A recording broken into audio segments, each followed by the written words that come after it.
رب اجعلني مقيم الصلاة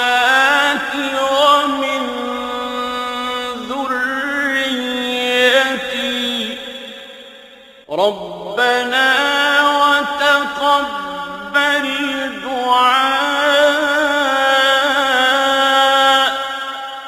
ربنا اغفر لي ولوالدي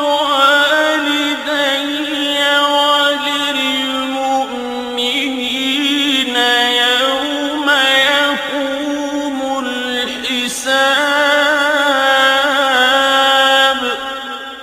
ولا تحسبن الله